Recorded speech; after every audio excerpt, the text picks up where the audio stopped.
Hello everyone, welcome to Analog IAS Current Affairs Analysis for 8th April 2020, and these are the articles that we'll be dealing today. The first article for the day is taken from the Indian Express and it is titled The Drug Everyone is Looking At. So this is basically about the efficacy of hydroxychloroquine, which is under the spotlight to treat COVID-19. So the basic question is this: why is USA dependent on India, and how is India expected to respond to Trump's request to ensure that hydroxychloroquine export ban is lifted? So why is this hydroxychloroquine used? Basically, doctors suggest this drug as an anti-malarial, but it is also used for rheumatoid arthritis and lupus. So what is this lupus? Basically, lupus is a form of a skin disease where you find ulcers forming on your skin. So even for that, hydroxychloroquine is used.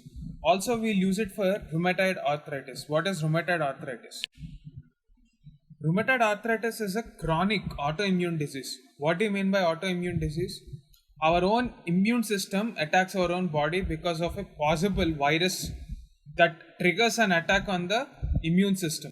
After that, our body releases cytokinins which stimulate an inflammatory reaction on our own body.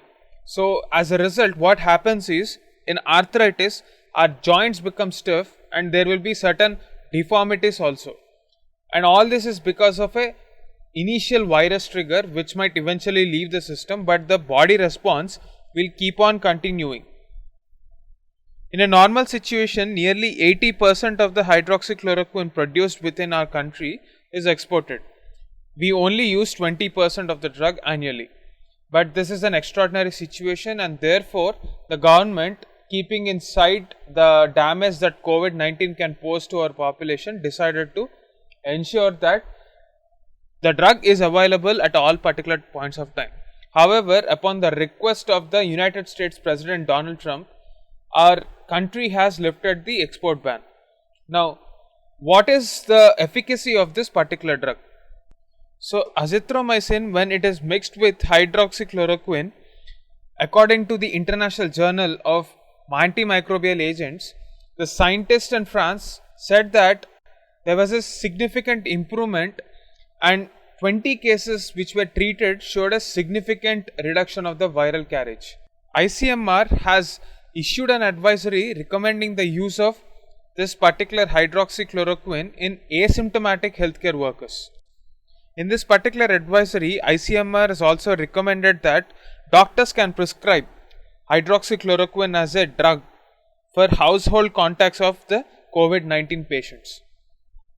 In order to test the efficacy of hydroxychloroquine on a large basis, the World Health Organization and its members came together in an initiative called the Solidarity Trial.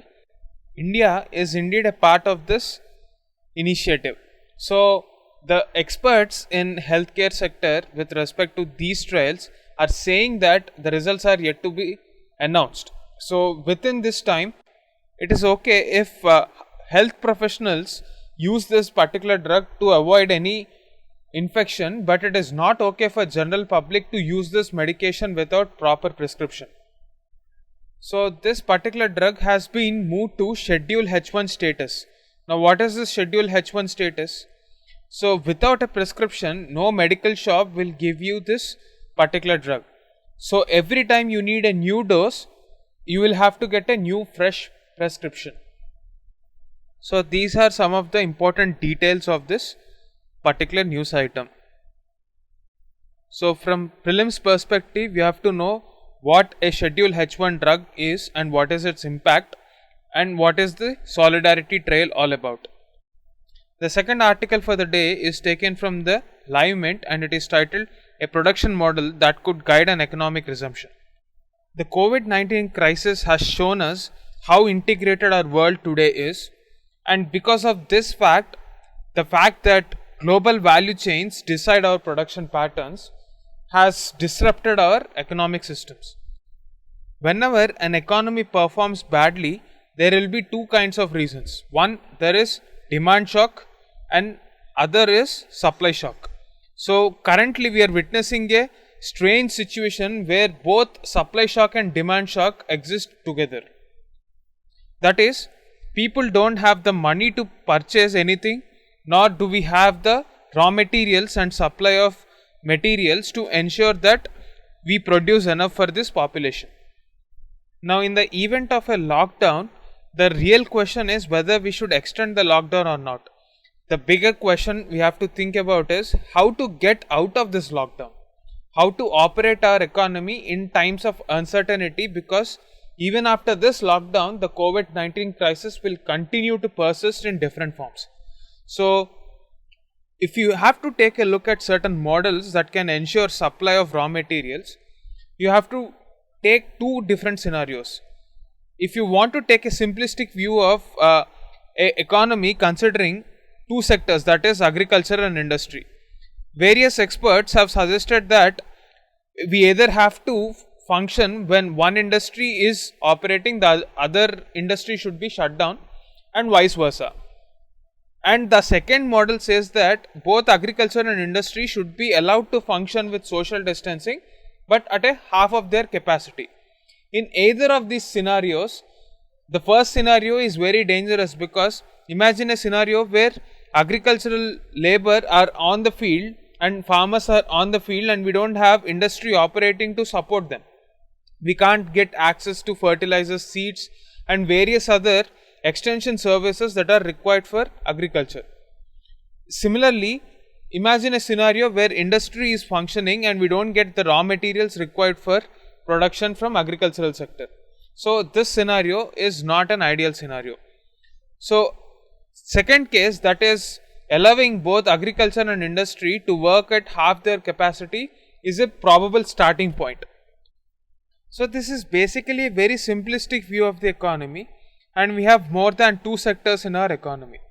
In this context, it is important to remember that our global value chains are so integrated that a direct interdependence between two processes definitely arises. So what are the policy options available to reinvigorate this global value chains? The first policy option that the government must consider is to understand what sectors are interlinked. So when we have this data, we can proceed forward. Otherwise, it will be very difficult for the government to come up with a logical policy option. Secondly, there should be a strict regulation, but only on the final consumer goods. Why does the author say this? Because imagine you are working in an industry which manufactures certain type of covers. These plastic covers can be used for packaging both potato chips as well as medicines. So the government must be trained in such a way that it should think between what is essential and what is non-essential. So we cannot control the production of these covers. What we can control is the final production of the consumer products. So if we find any non-essential commodities being manufactured, we can regulate and heavily fine them. The third point that our governments must focus on is how do we transport these produce. So the policy option that can be considered is geotagging.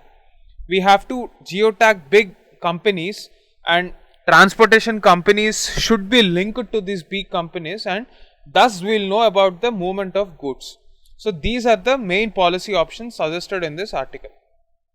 The next article for the day is taken from the Live Mint, and it is titled "Unlocking India is a far bigger challenge than staying locked." Now, on April 14th, if the government decides to ensure that they will continue to enforce this particular lockdown to contain COVID-19 crisis, we will have to look at two parameters. One, whether we'll have better health outcomes, and two, whether we'll be able to deal with the economic distress. So either way, we'll be forced to pay the price of health, or if we prioritize healthcare and ensure that lockdown continues, we will have to pay the price of the economic distress. So in this conundrum, how do we come out? The bigger challenge now is to not stay locked, but how to unlock this crisis. For a lockdown to continue, we don't need any particular data, but to ensure that a phase-wise lockdown is ensured by both the center as well as the state governments, we need particular data. How do we get this data? right now we don't have concrete data, and that is the reason why the center is coordinating with the states to ensure that they take the feedback, and before deciding upon the next step, they take different state leaders into confidence. So the author of this article is suggesting that we ease the lockdown in low incidence areas. Currently, most of the cases in our country are coming from nearly 60 to 80 districts of our country. So these 60 to 80 districts of the country must be ensuring that the borders of those particular districts are sealed properly. The reason why we are saying this is because with every passing week, our economic distress will only get worse. We have agricultural produce worth millions of tons which is lying unharvested in many areas. That is the reason why we say agricultural labor should at least come out and ensure that harvest happens on proper time. Otherwise, this entire country would be starving. Like we have discussed in the previous article, we have to ensure that the value chains should be integrated as soon as possible. So if a particular industry is dependent on another industry, or if an industry is dependent on agriculture, the government must immediately optimize these value chains and ensure that there is at least a minimum production, if not for growth. It is in this context, before a mass lockdown is lifted, the first priority should be to ensure that we have enough physical protection products, meaning face mask and other basic cotton masks that can be washed and sterilized at home. So also we need to ramp up our hand sanitizer production, and we are entering into the summer season. So there is a possibility that we might witness a water scarce environment. So there is an urgent need for ensuring hand sanitizers are available ubiquitously. Even in the absence of COVID-19 crisis, there is a large demand in general for hospitals. Our healthcare infrastructure is in shambles, to be very frank, and our doctor to patient ratio is very low compared to WHO standards. So in this particular year of crisis, the government should ensure that all its investments must go into the healthcare sector to not just prevent this COVID-19 spread, but also to ensure that citizens feel empowered. Time and again, various policy documents, committee reports suggested that we have to increase our investments into healthcare infrastructure. Our out-of-pocket expenditure is as high as 63% in 2017 when the National Health Policy came out with its report. So we can use this crisis as an opportunity to reduce this out-of-pocket expenditure and build on the available infrastructure. That should be the immediate priority of the government, because without healthcare systems, India's future is in a deep crisis. That is the key takeaway from this article.